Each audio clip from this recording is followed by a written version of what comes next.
চলে আসলাম বন্ধুরা আজকে নতুন একটা রেসিপি নিয়ে। এটা আমার ডেলি রুটিনের কাজ, তাই ডেলি ব্লগেই তোমাদের সঙ্গে শেয়ার করছি বন্ধুরা। আজ বানাবো পিঠে, নানান রকম পিঠে। আগের ভিডিওতে দেখেছো চষি পিঠে বা ছড়া পিঠে বানিয়েছি, সেটা আলাদা ভিডিও করেছি, আর এগুলো আলাদা ভিডিও করছি, কিন্তু একই দিনে বানিয়েছি। যাই হোক বন্ধুরা, হালকা কুসুম গরম জলে একটু চালের গুঁড়ো নিয়ে নিয়েছি 4 কাপ, আর 1 কাপ নিয়েছি ময়দা বন্ধুরা, আর একটু হালকা নুন দিয়ে গুলে রেখেছি। এটা হচ্ছে ছাঁচের পিঠে বানাবো বলে করেছি। ছাঁচের পিঠে আর পাটিসাপটা গোলাটা গুলে নিচ্ছি। তবে কিন্তু অবশ্যই একটু কুসুম গরম জলে করে, খুব গরম নয়, তাহলে চালটা সেদ্ধ হয়ে যাবে। যাই হোক, আর কীভাবে গোলাটা পারফেক্ট বুঝবে, দেখো হাতে দেবে কিন্তু লেগে থাকবে হাতে, হালকা পুরো হয়ে যাবে না, আর গাঢ়ও হবে না। এবার গুলছি বন্ধুরা পাটিসাপটার গোলাটা। দেখো রুম টেম্পারেচারে দুধ নিয়ে নিয়েছি বন্ধুরা, না ঠান্ডা না গরম, নিয়ে নিয়েছি রুম টেম্পারেচার দুধ দিয়ে, আর ঝোলা গুড় দিয়ে মাখছি। মাখার পর একটু দুধ কম পড়েছে, ওই যে কুসুম গরম জল দিয়ে দিচ্ছি বন্ধুরা। খুব বেশি গরম জল দেবে না, তাহলে চালটা আবারও সিদ্ধ হয়ে যাবে, চালের গুঁড়োটা ভালো হবে না।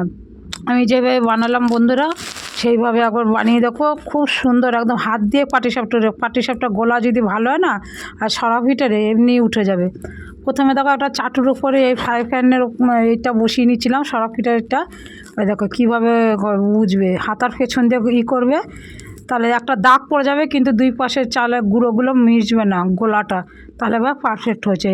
প্রথমে একটা চাটুর উপর নিয়ে বসিয়েছিলাম বন্ধুরা, কিন্তু লোকের কথা শুনে, তা যাই হোক হয়নি। আমি কিন্তু এইভাবে করি না, তাও তোমাদের সাথে শেয়ার করলাম করে। এবার আমাকে একজন বলেছে করতে, কিন্তু সেভাবে উঠলো না। লাস্টে তারপর ডাইরেক্ট গ্যাসেই বসিয়ে দিয়েছি, ঠিক আছে, লাস্টে গ্যাসেই বসিয়ে দিয়েছি, সেই জন্য উঠেছে। আর এই দেখো পাটিসাপটা, এটা কিন্তু আমার ননস্টিক নয় বন্ধুরা, আগে ছিল ননস্টিক, বাট এখন আর ননস্টিক নয়। তোমরা দেখবে আমি এখানে রান্না বাড়া করে এই খুন্তি দিয়ে হাত দিয়ে উঠে যায়। পাটিসাপটাগুলো কী সুন্দর উঠছে দেখেছো, একটুও কিন্তু আমার আটকায়নি। তারপর হচ্ছে একটা বাটির মধ্যে সর্ষের তেল আর জল মিশিয়ে নিয়েছি। অবশ্যই সর্ষের তেল নেবে, আর শুধু তেল নয়, তেল আর জল মিশিয়ে নিয়ে ব্রাশ করে নেবে, সুন্দর উঠে যাবে দেখবে বন্ধুরা।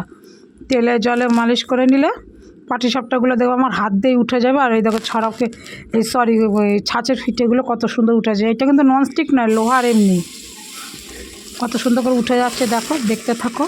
আর পিঠেগুলো দারুণ টেস্ট হয়েছিল বন্ধুরা। খিরসাটা বানিয়েছি, তোমাদের সাথে খিরসাটাও শেয়ার করি। একটা দুধ নিয়েছি, আমি সুজি দিয়ে করেছি বন্ধুরা, নারকেল এনে উঠতে পারিনি, কারণ পাড়ায় নারকেল পাওয়া যায়নি, হঠাৎই প্ল্যান তো। তা যাই হোক, সুজিটা দুধের মধ্যে করে, দুধটা গাঢ় করে জাল দেওয়া ছিল, দুধ দিয়েছি। তারপর হচ্ছে একটুখানি ক্ষীর দিয়েছি, ক্ষীর আনা ছিল, ক্ষীর দিয়েছি, আর চিনি, চিনি না, খেজুরের গুড়, আর হচ্ছে বন্ধুরা এলাচের গুঁড়ো দিয়েছি। দিয়ে দেখেছো খিরসাটা বানিয়েছি, তোমাদের দেখিয়েছি ভিডিওর মধ্যে। খিরসাটা টেস্ট হলে পিঠে বন্ধুরা এমনি টেস্ট হয়, বুঝেছো। আর অবশ্যই নামানোর আগে একটু গাওয়া ঘি দিয়েছি খিরসাটার মধ্যে, আর হচ্ছে তোমার এলাচ দিয়েছি। দারুণ টেস্ট হয়েছিল, সুজি দিয়ে বানালো খিরসাটা, খুব সুন্দর টেস্ট হয়েছিল। যেভাবে বানাচ্ছি আবার বানিয়ে খেয়ে দেখো বন্ধুরা, দারুণ টেস্ট হয়। আর একটু যদি উপকার হয় অবশ্যই কমেন্টে জানাবে। পাটিসাপটাগুলো দেখাচ্ছে হাত দিয়ে উঠে যাচ্ছে, কি সুন্দর, দেখতে থাকো। আর যে ছাঁচের পিঠেগুলো সুন্দর উঠে যাচ্ছে ডাইরেক্ট। আমি এইভাবেই প্রতি বছর করি, দেখো একদম উঠে যাবে, একটু লেগে থাকো না, তবে তেল জলটা অবশ্যই দেবে।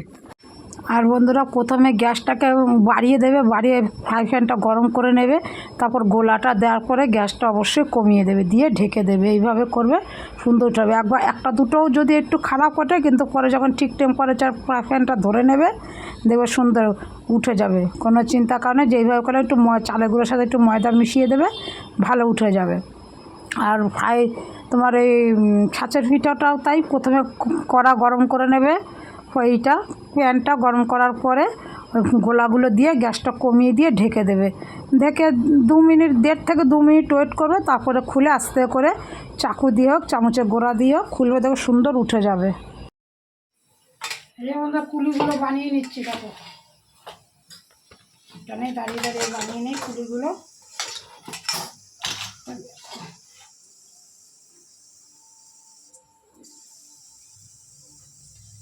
এরকম ডিজাইন পারো, এবার এরকম ডিজাইন বানালাম। দেখো এটা মুথে নিয়েছি গরম জলে, তো দেখেছো হালকা গরম, মানে নুন দিয়ে গরম জলে ফুটিয়ে এই মন্ডটা বানিয়ে নিয়েছি। একটুখানি করে লিচি নিয়ে মাঝখানটা বেশি পাতলা করা যাবে না, সাইডটা একটু টিপে টিপে শুকনো ময়দা নিয়ে বা চালের গুঁড়ো নিয়ে এই যে একটুখানি খিরসা নেব, নিয়ে যে যেরকম সাইজের করবে। আমি খুব বেশি বড় বড় করছি না, দেখতেই পাচ্ছ। এই যে এখানে অলরেডি দুধ বসিয়ে দিয়েছি।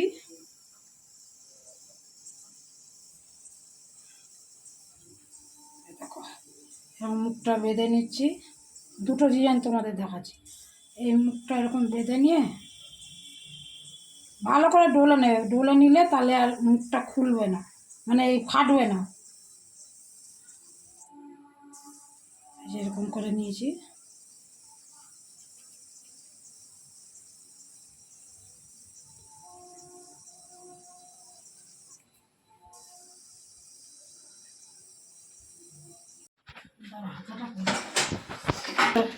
দুধটা জাল দিতে দিতে পুরো ক্ষীরের মতো হয়ে গেছে, দেখেছো লালচে হয়ে গেছে। আমি একটু এখন গুড়টা দেবো না, ফুটে উঠেছে। এর সাথে এই যে দুধটা জাল দিতে দিতে ক্ষীরের মতো হয়ে গেছে, দেখো কালারটা কাছে নিয়ে কালার দেখছে হলদে হলদে হয়ে গেছে, ফুটে উঠছে। এবারে যে কুলিগুলো বানিয়ে রেখেছে কুলিগুলো এর মধ্যে দেবো এক এক করে। কুলিগুলো ছাড়ার সময় ফুটে উঠেছে, কুলিগুলো ছাড়ার সময় গ্যাসটা একটু কমিয়ে দেবো।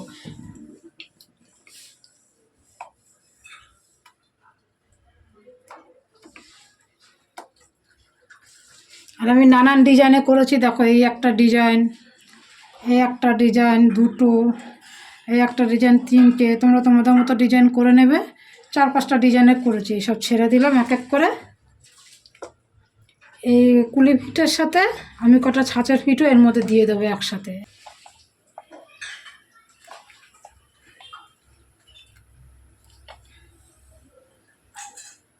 কুলিগুলো উপরে ভেসে উঠবে, তারপরে একে নাড়াচাড়া দেবো।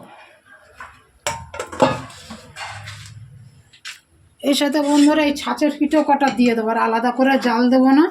পিঠেগুলো একটু ওইটা ওদের করাতে কালো কালো হয়েছে, কিন্তু ভালো হয়েছে, খেতে টেস্ট হয়েছে।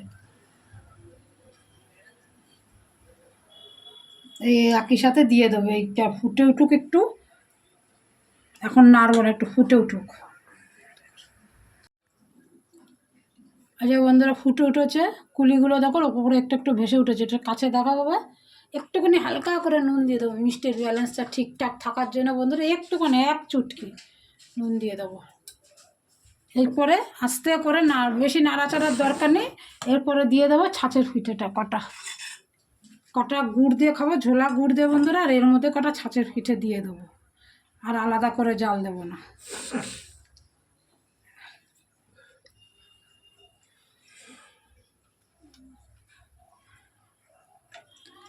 একদম নরম তুলতুলে।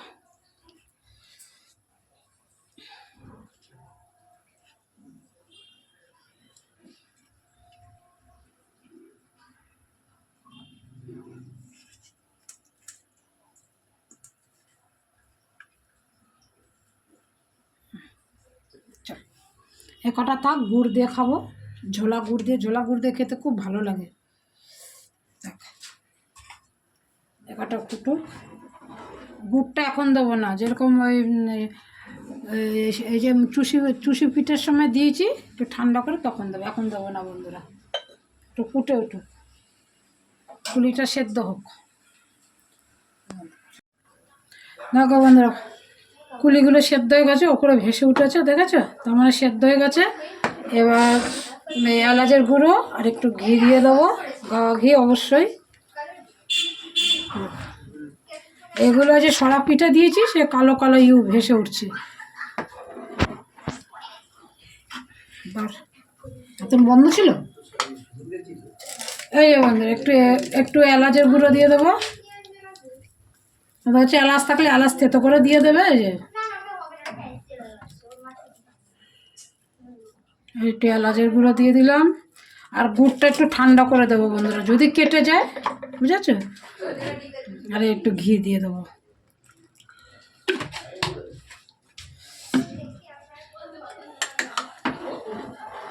হালকা হাতে একটু নেড়ে দেবো। দেখো কুলিগুলো সব উপরে ভেসে উঠেছে, তার মানে কুলিগুলো সেদ্ধ হয়ে গেছে।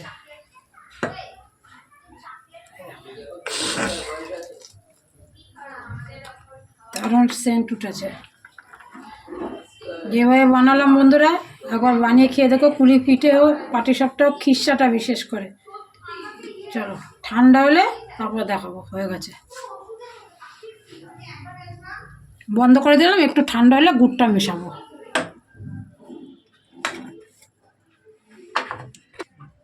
এই দেখো বন্ধুরা, গ্যাসটা বন্ধ করলে বা কমালে দেবে, পুলিগুলো এরকম ভেসে উঠেছে, তাহলে বুঝবে যে পুলিগুলো সেদ্ধ হয়ে গেছে। এই অবস্থায় রেখে দেবে।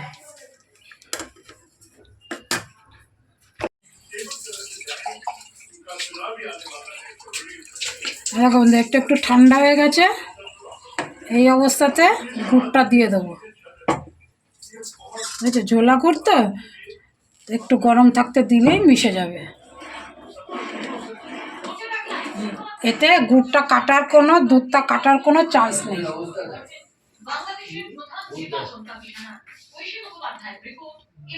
কেন বাজারের গুড় যতই ভালো বলুক বন্ধুরা, গুড় কেটে মানে দুধ কেটে যাওয়ার অনেক চান্সেস থাকে, বাট এইভাবে করলে কিন্তু কোনো চান্স নেই দুধ কেটে যাওয়ার।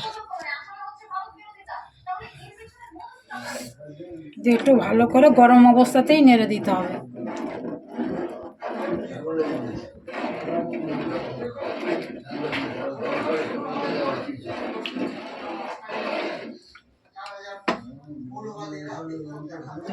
এই অবস্থায় ঢেকে রেখে দেবো।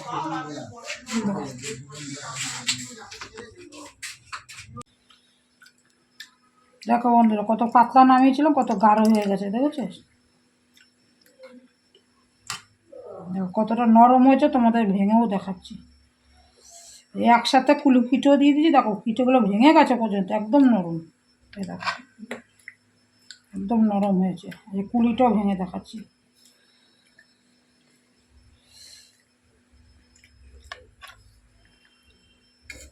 ভেতর উঠে সেদ্ধ হয়ে গেছে।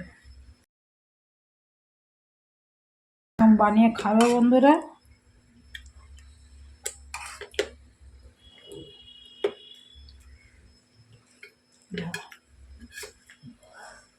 এটা খেয়ে